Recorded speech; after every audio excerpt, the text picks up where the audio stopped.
নমস্কার বন্ধুরা, কেমন আছেন? আশা করি সবাই ভালো আছেন। আজকে ভিডিওটা মূল উদ্দেশ্য হলো কিছু ছাপরি ফুড ব্লগারদের উপর। সবার প্রথমে আপনারা এই ভিডিওটা দেখুন।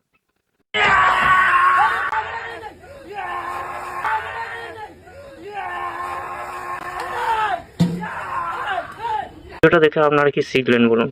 শেখার তো কোনো কিছু নেই ভাই। এইসব ফুড ব্লগারদের জন্য ভাই সমাজটা এখন এমন হয়ে গেছে, মানে এরা ভাই যা ইচ্ছা তাই ভিডিও বানিয়ে যাচ্ছে। যা ভাই এরা ফুড ব্লগার না, ফুড ব্লগারের নামে কলঙ্ক। আমি কি এদেরকে কি বলবো? এদেরকে তো কোনো কিছু বলো না। আর যারা দেখছে ওনাদের অডিয়েন্স, তাদেরকেও আমি বলতে চাই, ভাই এদেরকে দেখে আপনারা কি শিখছেন বা কি দেখে কি মজা পাচ্ছেন? এদেরকে ছেড়ে অন্য কোনো কন্টেন্ট দেখুন। এইসব ছাপড়ি ব্লগাররা আপনারা যতদিন দেখবে ততদিন এরকম লাফাবে। আপনারা যেদিনকে এদেরকে লাথি মেরে বের করে দেবেন সেই দিনকে দেখবে যে এইসব কন্টেন্ট বানানো বন্ধ করবে। কারণ আপনারা দেখছেন বলে এরা এই কন্টেন্ট পাচ্ছে। এর দোকান, ওর দোকান, এই দোকান, ওই দোকান করে করে এইসব কন্টেন্ট বানিয়ে মাসে লাখ টাকা ইনকাম করছে। আমি তাই বলবো এদেরকে দেখা বন্ধ করুন। দেখুন এরা আপনি আপ লাইনে চলে আসবে। এইসব ছাপড়িগিরি করা বন্ধ করে। আরেকজন ছাপড়ি ব্লগার কি বলছেন এটা দেখুন।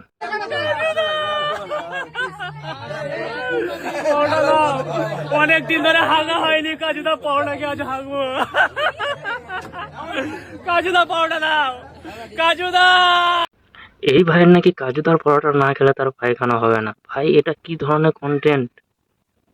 কি ধরনের কন্টেন্ট ভাই? মানে যা ইচ্ছা তাই বানিয়ে দেবেন আপনারা।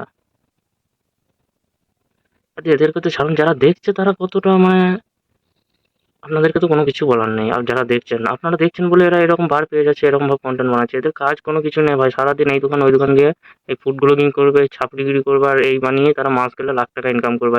যেদিনকে আপনারা এনাদের ভিডিও দেখা বন্ধ করবেন, লাথি মেরে বের করে দেবেন, সেই দিনকে দেখবে এই মালগুলো সব লাইনে চলে। ভাই এইগুলো কোনো কন্টেন্ট হলো? এনাদের ফ্যামিলি, মা বাবা ভাই বোন কেউ কি কোনো কিছু ভিডিও, এনাদের ভিডিওগুলো কি কেউ দেখে না?